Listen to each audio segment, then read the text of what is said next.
Ұлы жеңіске 75 жыл. Бүгін 9 мамыр, ұлы жеңіс күні. Ешкім де ұмытылған жоқ, ешкім де ұмытылмайды. Бұл мереке жанқияр ерліктің, еңселі елдіктің рухы өрлеп, жеңіс жалауы желбіреген күн. Бүгінгі тәуелсіздік тұғырының берік, еңсеміздің биік болуы да, еліміздің өркендеуі де осынау мерекенің жемісі. Ұлы Отан соғысындағы қазақ батырларының ерен ерлігі мәңгі есімізде. Отан соғысында Қазақстанның қосқан үлесі орасан зор. Бәрі де майдан үшін, бәрі де жеңіс үшін.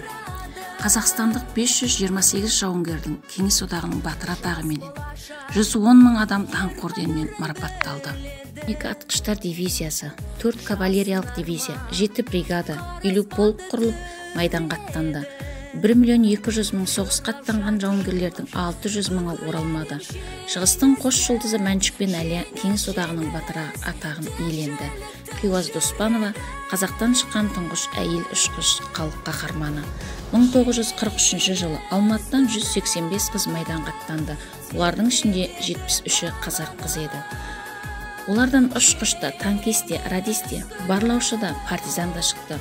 Олар гвардия лейтенанты Хиуаз Доспанова, ұшқыш механигі Дәмел Жәкеева, зенитті артиллерия расчетының командирі Ахлима Ақжолова, танкистер Жамал Байтасова, Күлкен Тоқбергенова, Гүлжәмила Талқанбаева, пулеметші Жәмила Бисенбаева, барлаушы Жәмила Сәлімова, зенитші Ажар Оразғалиева, десантшылар Разия Сыдықова, Асанова. Соғыс штраф ротасында болған жалғыз қазақ қызы Қалида Маманова дәрігер болған.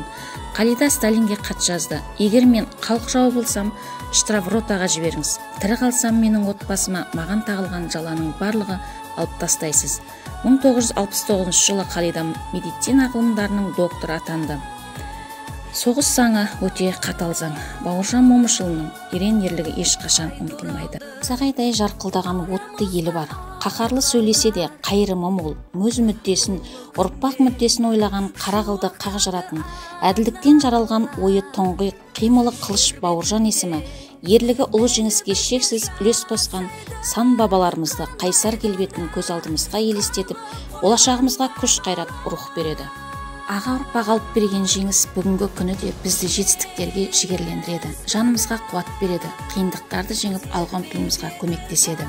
Ешкім ешқашан ұмытылмайды демекші, бізге жарқын болашақ, бақытты ғұмыр сыйлаған аталар, апалар мәңгі жадымызда сақталып, ешқашан ұмытылмауы хақ.